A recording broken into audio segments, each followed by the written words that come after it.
Good morning and welcome to My Green Pets. I'm William Green. Clivia miniata is starting to bloom, and my grocery store Phalaenopsis is opening up. It's got 7 flowers open so far, and it's got 5 more to go. So that's going to look lovely. And let's go jump in the tent and see what's happening in there. Ooh, it is stinky in here today because Hal Bulbophyllum Kinolabium has got a flower open. Yesterday it had 2, but that one's just a little further ahead, so it's already closing up. But Hal is looking nice with his very unusual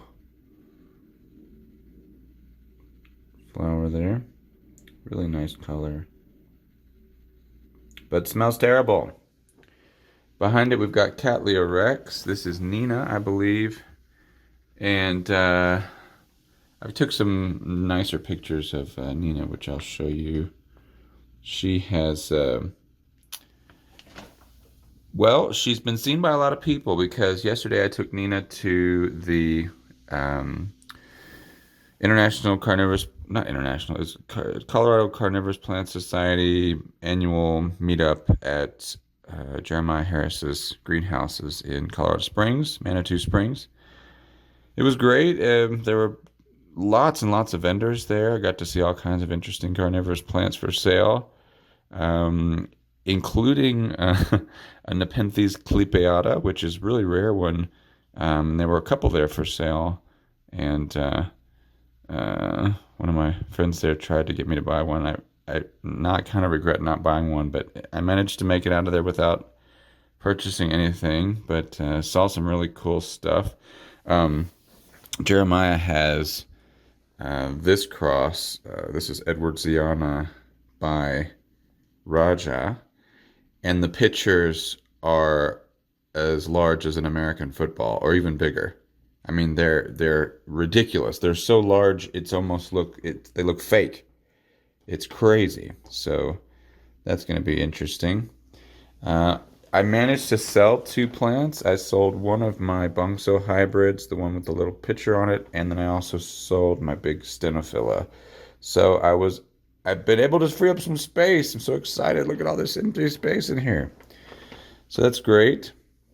Met lots of really cool people, and just had a really nice time. It was I think it was 5 hours was the whole event, but yeah, it flew by. And I'm sure if you check out Jeremiah's social media, who else? Red Leaf Exotics, Kujawa, Orchid, Flore as well. And I'm sure there's some I'm missing out. Mark's Plantstagram, and Mike's Plants as well from Florida. All those people were there. Southern California Carnivorous Plant Society had people doing a live feed. It was very social media heavy. So it was cool.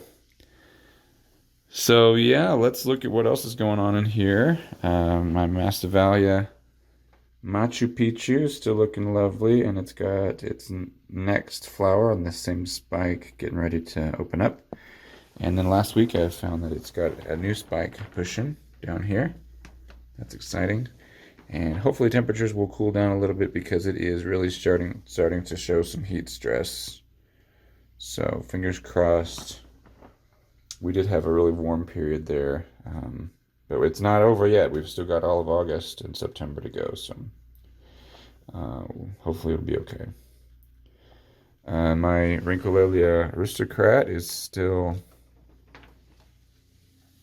looking lovely and smells so nice. This may be my favorite fragrance of all my plants. At night it smells so good. It is just like magic. It's like a magic spell. Calyrex unu, which shares a pot with Nina, has got a few flowers on the way. You can see these guys are kind of crowded. They're going to kind of open up in the midst of all these pseudobulbs, so they probably won't look their best. But anyway, we've got a couple flowers there. We also got some flowers coming on this sheath here. These might come out and be able to see those a little bit better.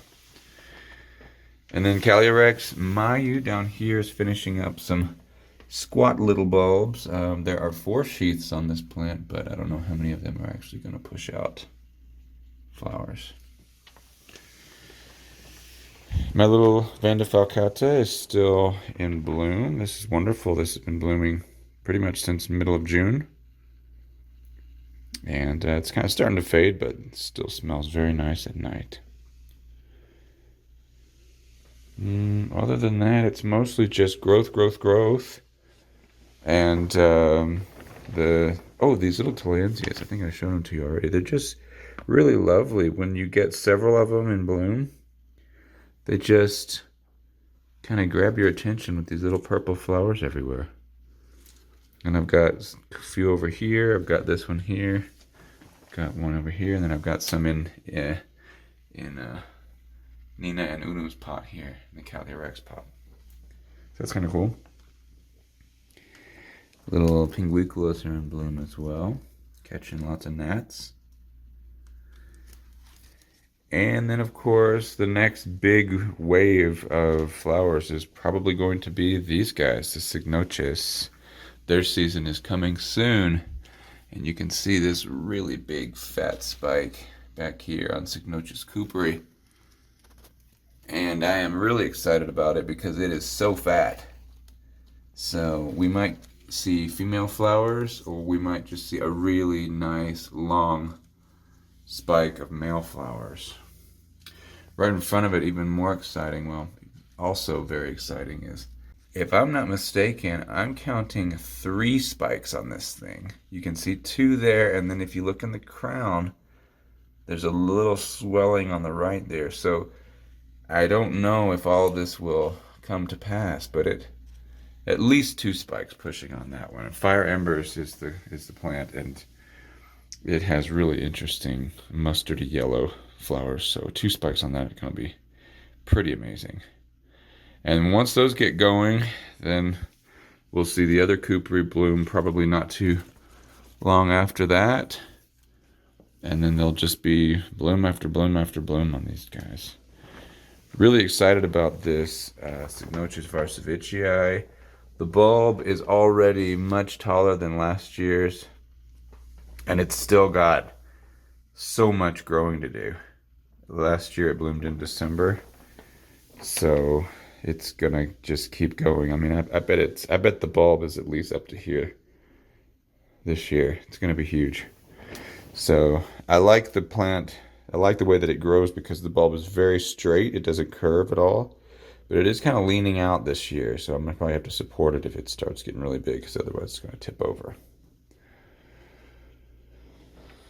So yeah, lots of growth, freed up some space, and everything seems to be doing okay. I'm still putting it off, but I need to take all of these Cattleya seedlings out. I need to separate them. I need to repot several of them as well. And then I also need to start thinking about which plants are going to be exiting the collection. I'm thinking about having a sale, maybe selling things maybe in September, listing some stuff for sale to free up some more space, because apparently the amount of growth that's been put on this summer has not been enough. I mean it's been a lot, so that the plants that I got rid of in earlier this year, now the space is back at a premium. So all right, enough of me rambling. If you haven't checked out Matt by Nature's video, I'm gonna put a link in my description, because he's got a blooming dowiana and Rex. He is a master of orchid growing at this point, if you ask me, and he's quite funny as well. So he's just go over there, check out his video, and check out the 2 plants that he's got blooming. All right, take care. I'm William Green. I'll see you next time. Bye.